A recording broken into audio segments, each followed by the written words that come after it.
Selamat malam, kembali lagi bersama saya Rizka Haryanja di Hukum ID Channel. Saat ini saat yang berbahagia, saya sedang berada di acara Halal Bihalal IKAPI, Ikatan Kurator dan Pengurus Indonesia.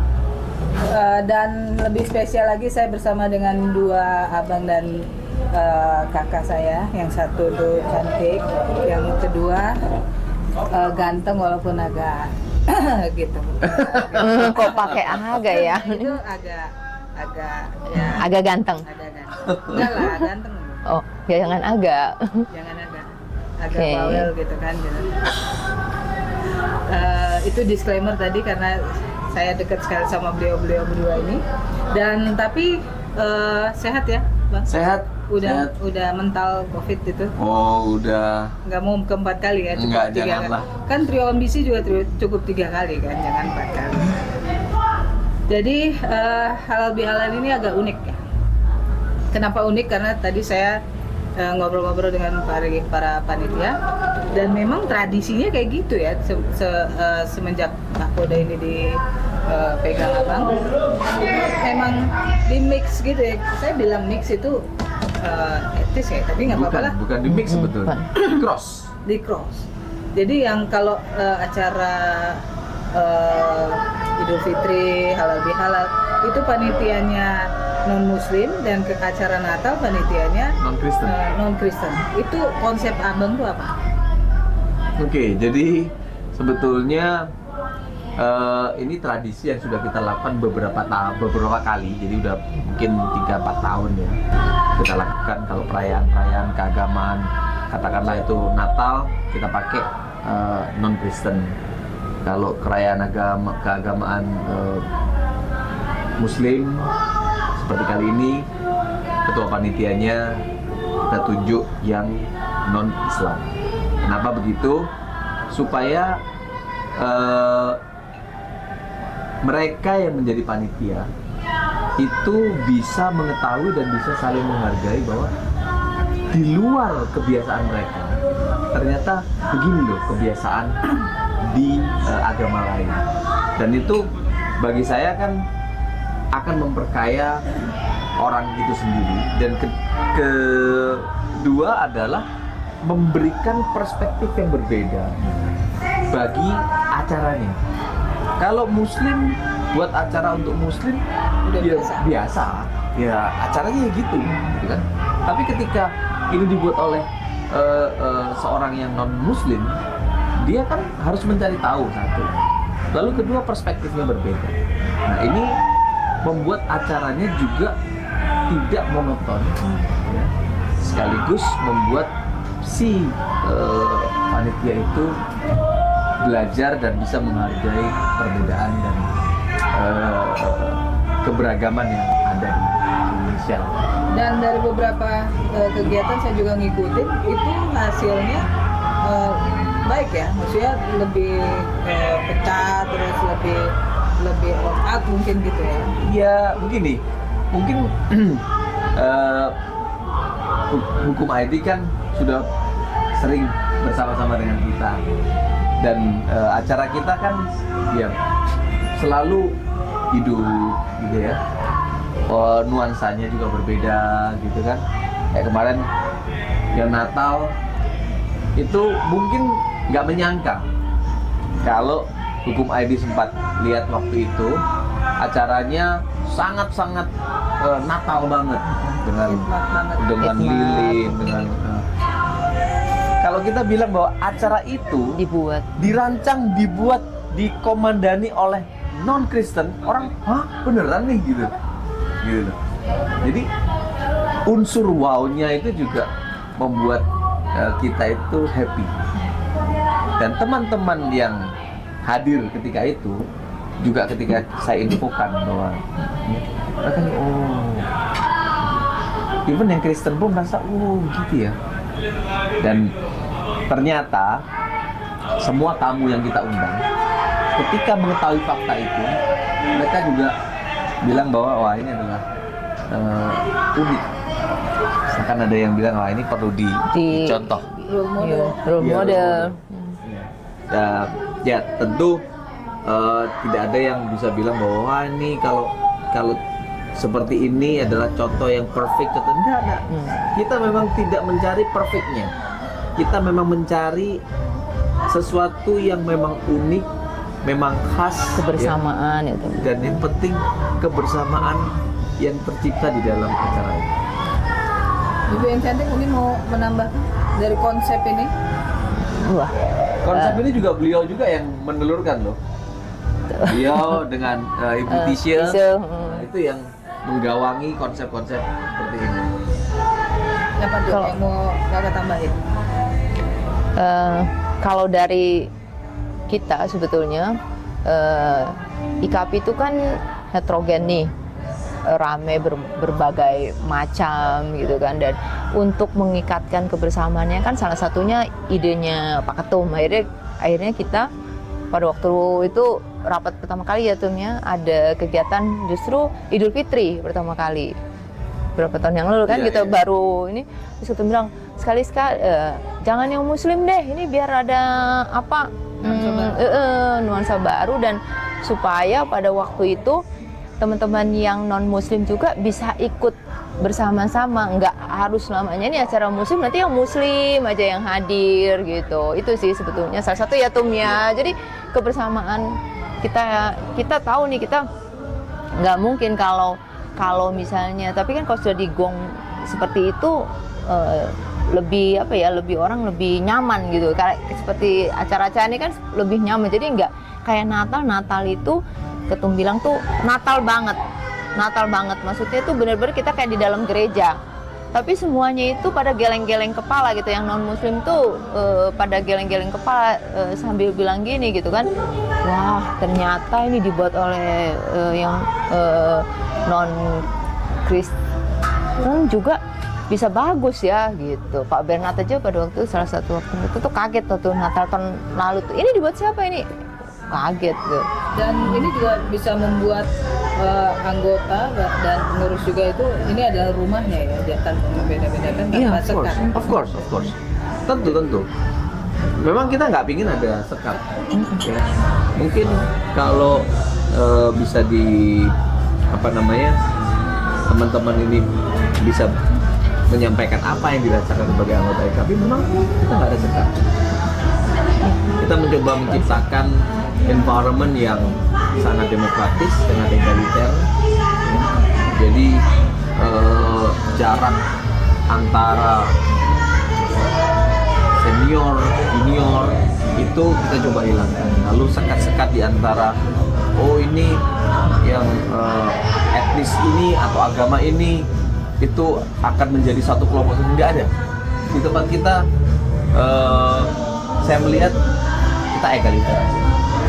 Semuanya kita anggap sebagai rekan, sebagai teman, sebagai sahabat yang bersama-sama memang berada di dalam wadah sebagai kurator dan pengurus. Makanya di IKAP itu sangat militan ya, kebersamaan itu ya, karena tanpa sekat dan semua masalah bisa berkomunikasi. Saya rasa Tanpa jenjang juga ya, misalnya abang ketum terus nanti yang bawa mau komunikasi dengan abang, saya lihat juga di pengadilan atau di mana abang happy aja sama mereka, nggak ada. Kayak Tuhan gitu kan, ada Enggak lah. organisasi yang kayak Tuhan, Begini ya. ini melihatnya gini gitu kan. Nah itu. Dan kita lihat aja ya, pada setiap kita ngadain acara ini dengan anggota kita, ini termasuk yang hadir ini bisa hampir tuh ini 25%. 25% ini tuh. Dari anggota. Ya ini ramai sekali ini, tadi penuh semua kok. Ini kan untuk 200 orang, ini nggak ada yang kosong. Kalau kita lihat kan itu tadi penuh semua kursinya. Maksudnya belum lagi yang di luar-luar. Sebetulnya kita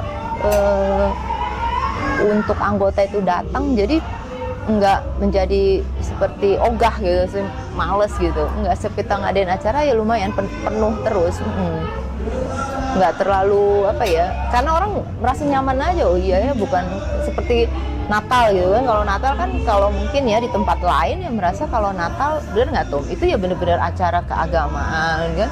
Kita buat dikemas dengan acara keagamaan tapi dengan hati nasionalisme gitu loh. Tetap orang yang non muslim juga tetap datang, tetap happy ada di dalam Tetap gitu. misalnya nyaman. Tetap nyaman. Ini juga kan, Itu saya bilang kayak di sini juga kan. adalah rumah mereka gitu ya. Abang dan kakak, tapi saya mau agak sedikit keluar dari halal bihalal ini. Kondisi kita kan sedang tidak baik-baik saja ekonomi. Nah, tapi ini bagus juga sih kalau semakin banyak perusahaan yang pilot kan bagus juga buat Nah ini yang paradigma yang salah nih. makanya tadi saya habis dipanah sama Paradigma hitung-hitungan. nggak begitu konsepnya gitu, tapi maksudnya ini anekdot dari saya aja. Tapi bagaimana abang dan kakak ini melihat kondisi kita sekarang ini? Apakah abang dan kakak optimis kita bisa keluar dari sini? Kita kan belum masuk resesi. Tapi sulit udah loh Pak. Kesulitan ya gini, sebetulnya setelah COVID itu grafik meningkat, tetapi sebetulnya kita tidak pernah benar-benar mencapai peak dan flat. Jadi sebetulnya ketika pasca COVID itu banyak perusahaan yang tetap kesulitan. Nah, ditambah lagi sekarang dengan adanya quote-unquote namanya perang dagang gitu ya, penerapan tarif dan segala macam menimbulkan kesulitan bagi Indonesia. Sebenarnya saya mengatakan bahwa ini adalah challenge saja, tantangan. Setiap masa ada tantangannya sendiri-sendiri. Jadi apakah Indonesia akan bisa keluar dari kesulitan ini? Harus bisa, jika kita memang mau menjadi bangsa yang mandiri. Harus bisa, nggak ada jalan. Kalau pertanyaannya bisa atau tidak, nggak ada, harus bisa. Saya mau mereflek apa sih yang penting bagi sebuah bangsa untuk bisa mandiri. Pertama, pendidikan. Karena tanpa pendidikan itu nggak ada peningkatan intelijensia. Tidak ada peningkatan intelijensia, jelas tidak mungkin kita bisa bersaing, kita bisa maju dari bangsa lain, dari negara lain. Jadi bukan di tangan kurator, bukan di tangan pengurus Indonesia itu bisa melewati ini semua, tetapi benar-benar di tangan manusianya sendiri, mau atau tidak. Pelaku bisnis itu. Pelaku bisnis tentu nggak bisa pendidikan tuh secepat itu juga gitu kan. Tapi orang Indonesia sendiri yang harus punya jiwa untuk mau bersaing, berani bersaing. Kita ini masih masuk di era padat karya, di mana dunia sudah padat teknologi. Di mana kita mau maju kalau kita masih mengandalkan padat karya yang unskilled.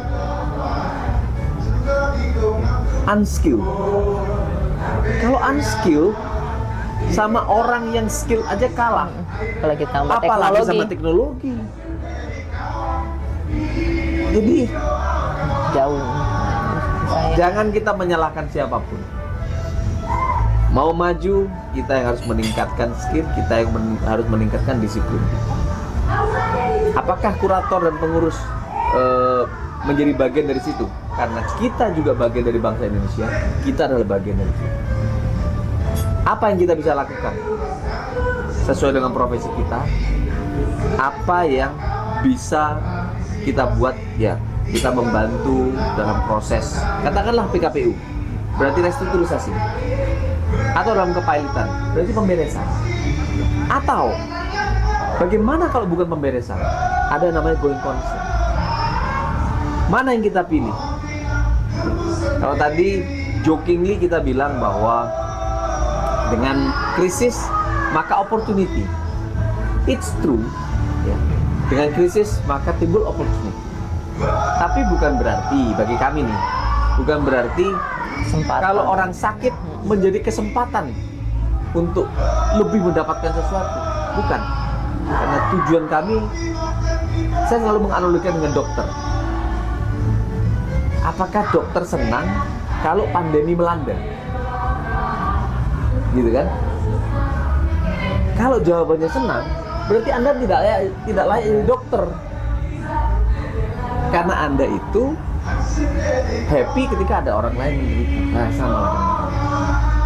Jadi kami bukan merasa bahwa ini adalah kesempatan, tetapi ini adalah suatu tantangan di mana kami bisa ikut memperbaiki kesulitan yang dihadapi oleh pelaku usaha.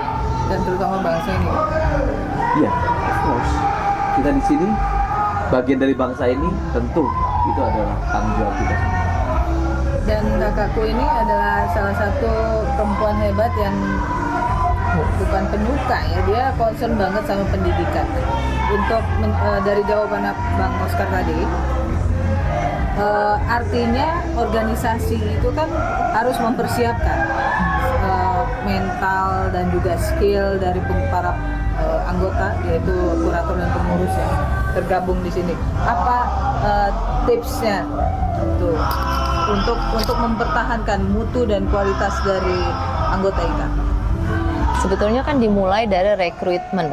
Dari awal tuh kita ada pendidikan intensif kurator dan pengurus yang tiap tahun kita dapat jatah dari komite bersama Komber untuk mengadakan pendidikan intensif kurator dan pengurus 150. Nah dari situ sebetulnya garda terdepannya untuk menjaring anggota-anggota yang akan ikut bergabung dengan IKAPI, teman-teman yang calon-calon kurator.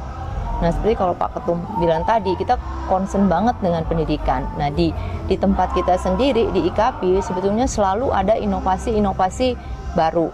Kita nggak melihat tidak hanya dari mutu pendidikan yang kita buat nih, tapi juga dari kualitas orangnya, individunya yang Pak Ketum tadi bilang. Jadi kita itu tidak hanya dari materi pendidikan kita aja, tapi kita juga ada dari membangun ketika mengadakan pensip itu membangun dari individu-individunya. Jadi lebih kepada semangatnya itu tuh kita kan selalu buat nih, seperti kita punya kalau dari Dewan Kode Etik itu tuh kita selalu masuk ke membangun juga dari sisi individu-individu, bukan hanya materi pendidikan. Yes.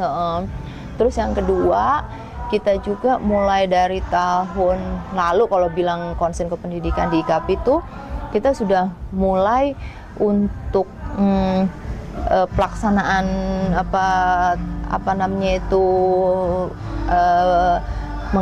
mengajar pendidikannya tuh kita mulai nggak ini ya, tapi kita mulai dengan ada talk show juga ya Tom ya. Nah itu seperti itu. Itu dari maksudnya notabene sebelumnya belum pernah dilakukan. Belum.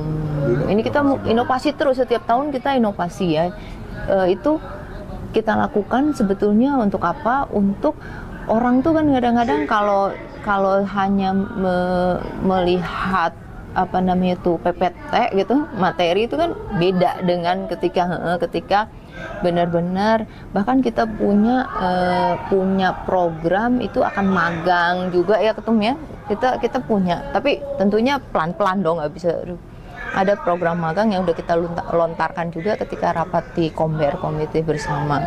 Udah ada, kita punya konsep-konsep akhirnya ya, jadi ada magangnya dulu gitu, walaupun nggak usah lama-lama, tapi supaya beda gitu dengan orang hanya lihat materi yang ada di PPT atau di dalam Google Drive-nya. Itu berharap itu pokoknya selalu kita buat nih kalau untuk konsentrasi ke pendidikan ya seperti itu. Kalau di IKAPI sendiri kemudian kita juga ada pendidikan lanjutan yang memang wajib diikuti setidak-tidaknya 1 kali dalam 5 tahun untuk perpanjangan SK kurator.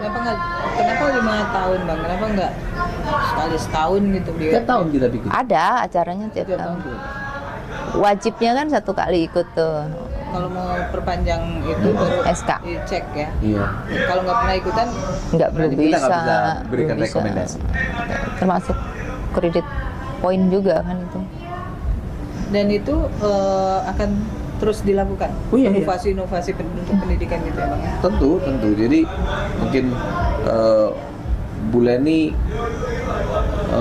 juga menyusun buku, Oh iya, dan kita tuh. peraturan kepailitan dan PKPU.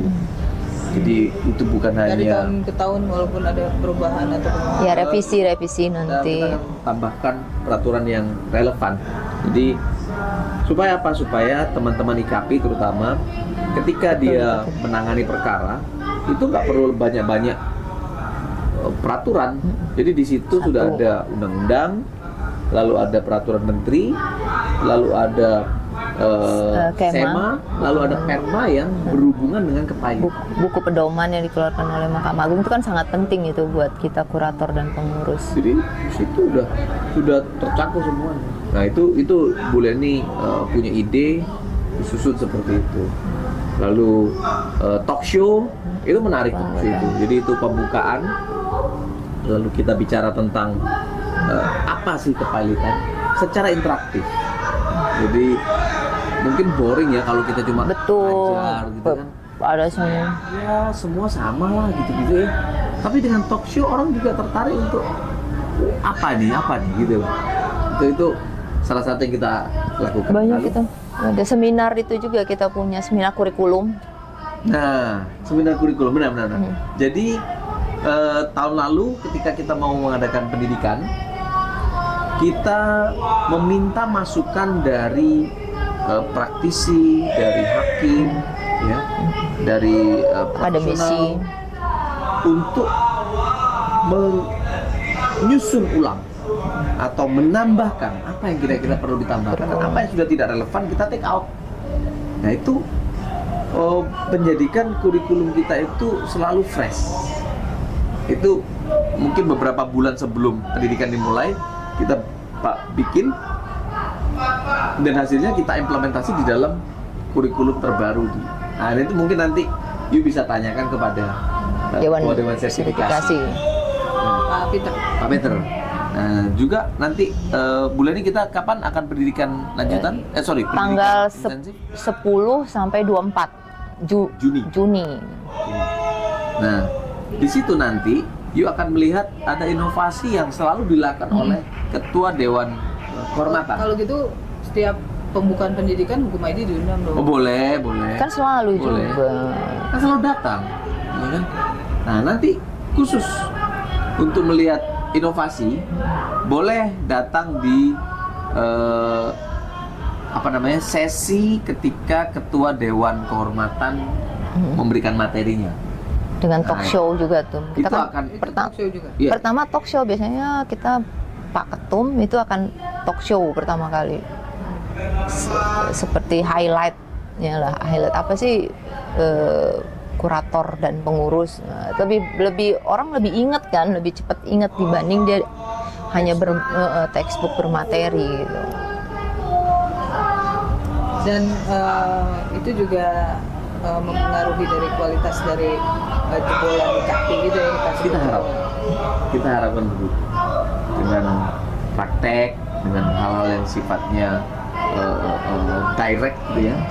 Itu kita harapkan lebih cepat, penangkapan lebih bagus, Etika profesinya juga implementasi lebih bagus.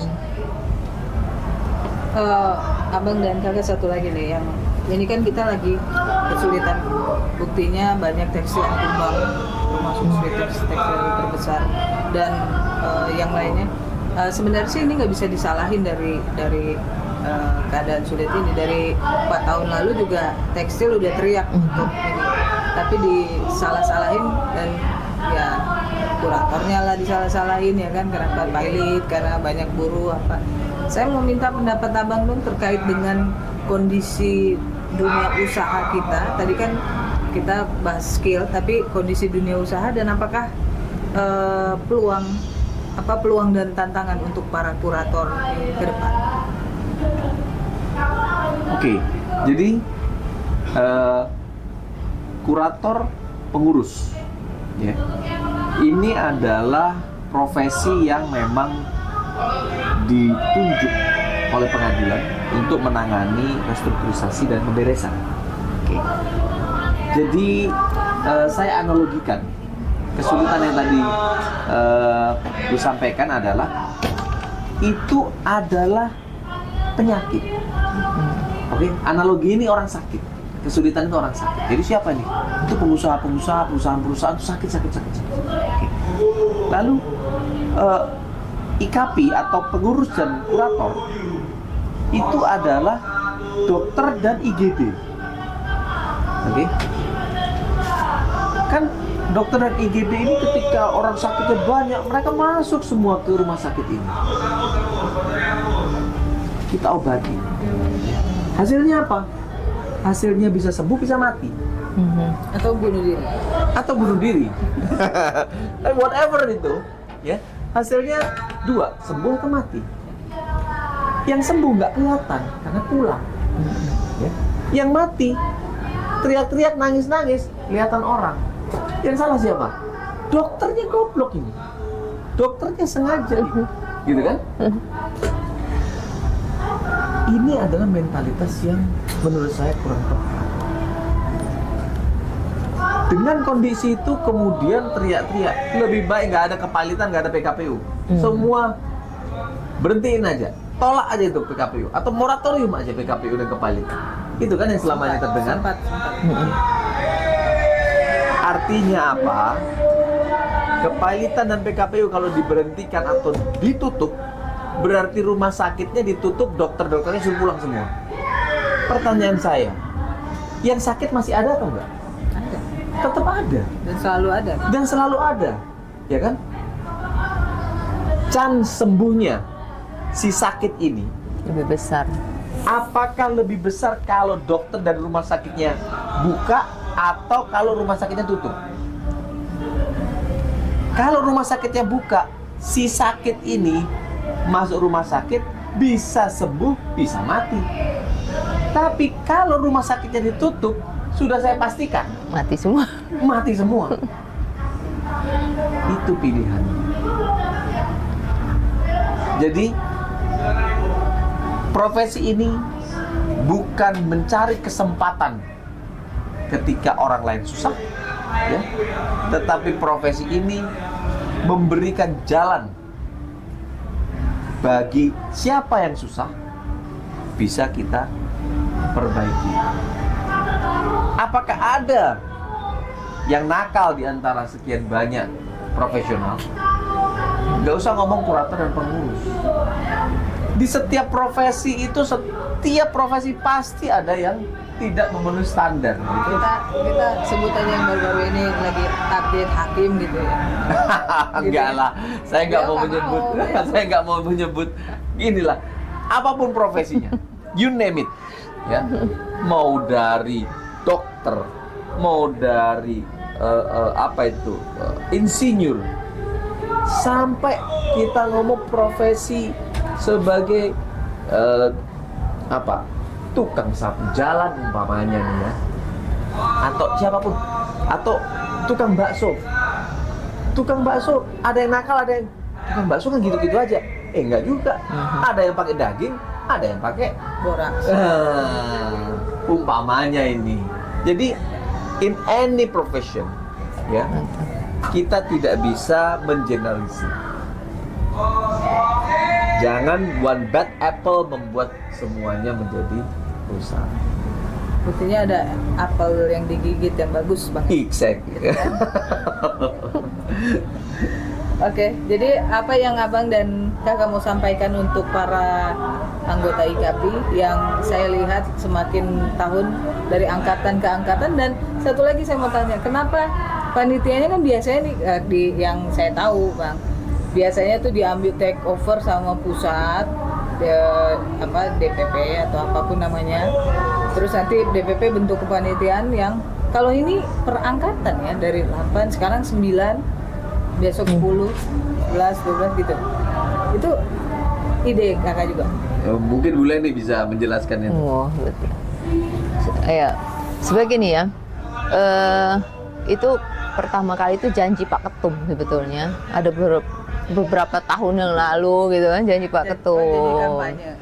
Enggak, bukan janji kampanye. Justru ketika ada pendidikan angkatan berapa itu langsung, saya mau kita IKP mau tradisiin. Pokoknya nanti angkatan ini akan jadi panitia di angkatan selanjutnya. Misalnya 9 akan jadi angkatan di 10, 11 gitu.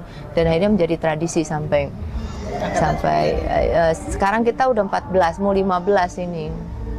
Ya, tapi bukan untuk memperlihatkan tua loh berarti angkatan berapa gitu. Oh, masih Ya. no. Tua Bukan. nih, angkatan tua nih gitu. Bukan. Jadi besok nih kita angkatan ke-15 ya. 15, jadi 14 panitianya. Panitianya 14. Oh, pendidikan. Iya, karena kan yang baru kan belum mengenal IKP. Jadi panitia untuk angkatan 15 itu dikomandoi oleh angkatan 14. Mostly. Ketua panitianya bukan. Karena kan nggak ada pengalaman toh. Tetapi pasukannya rata-rata dari angkatan 14. Kenapa? Karena kita mau setiap anggota IKP itu juga give back to the community, give back to organisasinya, ya kan? Kita nggak minta banyak dari anggota, ya. Kita nggak ada iuran, Iya. kita nggak ada sesuatu yang kita tarik dari anggota. Memberatkan lah, nggak ada. Yang memberatkan. Menurut saya nggak akan memberatkan, nggak ada tarikan. Nggak ada yang memberatkan pokoknya. Tapi kita bertanya kepada anggota, so, are you happy being one of us? If you're happy being one of us, mau nggak kalau Anda dedicate waktu dan tenaga Anda untuk membuat Organisasi. adik angkatannya juga merasakan yang sama seperti yang Anda rasakan. Spiritnya ke sana lah kira-kira. Dan itu sudah berjalan bertahun-tahun. Gitu. Dan itu ide dari siapa? Dari Pak Ketum awalnya. Itu Ya, spontanitas ketika Masa sih? Iya, itu spontanitas ketika pidato. Harus direkam ya. Kalau Spontanitas ketika pidato, akhirnya kepanitiaan bidang pendidikan harus segera mengeksekusi. tapi dan kalau misalnya kegiatan Tapi bagus kan, benar-benar itu. Itu perangkatan diri ini 9 nanti. Oh, enggak. Oh ini enggak, enggak. khusus saja kita, Untuk khusus pendidikan. pendidikan. Ya, kalau yang ini angkatan 9. Ini, Campur. Oh, campur ini. Kebetulan ketuanya angkatan 9. 9. Tapi campur. Kebanyakan 14 kok ini. 14 ada hampir separohnya ini. Iya. Ini kebanyakan 14. Kita meminta kemarin. Kan semangat. Angkatan baru kan semangat. Tadi abang udah sampaikan untuk para anggota, kakak mau sampaikan untuk para anggota semoga dan doa juga di kita kan udah kembali fitri ya, maaf-maafan apa. Semoga ada angkatan 14 cepat-cepat pecah telur kan gitu. Atau bagaimana silakan. Apa ya? Sebetulnya untuk anggota nih, kurator dan pengurus itu tidak hanya satu profesi untuk mencari rezeki, tapi juga kurator dan pengurus itu menjadi bagian dari kehidupan kita yang sudah mendapatkan berkah, yang sudah mendapatkan lebih dari Tuhan untuk bisa bermanfaat untuk orang lain. Itu aja sih. Jadi bukan hanya untuk mencari rezeki tapi juga untuk bermanfaat untuk orang lain. Jadi kalau udah seperti itu kan yang kata Pak Ketum tadi bahwa nggak mencari kesenangan di kesusahan. Nah, seperti itu. Jadi memang karena kalau kita udah berpikir bahwa ya bisa bermanfaat untuk orang lain, tentunya kita sudah berpikir yang berbeda. Itu sih sebetulnya. Bukan Abang, ada yang mau disampaikan? Saya cuma mau menyampaikan selamat ulang tahun bukan buat selamat Hukum ulang tahun ID yang keempat. keempat. semoga Hukum ID terus maju, semakin sukses dan dapat memberikan sumbangsih terbaik bagi bangsa ini, terutama di bidang pengembangan hukum di Indonesia. Selamat Hukum ID yang keempat, Dirgahayu, sukses. Kami berharap didukung oleh abang dan kakak juga, karena kami masih butuh support banyak banget, dan kita nggak bakalan bisa sampai ke posisi sekarang ini kalau tidak ada abang kakak dan yang lainnya. Usia prasekolah, tapi udah seperti anak kuliahan. Ya. Kan kami mamanya banyak, salah satu beliau dan Kak Risma Simorang juga itu mama kami juga, dan Susitan walaupun AAI ya. berdua itu nggak datang ya. Saya nggak tahu hari ini. Lagi keluar kota. Tadi udah aku ajak dari kemarin tuh lagi pada keluar kota. Terima kasih abang. Terima Thank kasih. you, Mbak Rizka, Ya. sukses. Oke. Sukses Beres. selalu.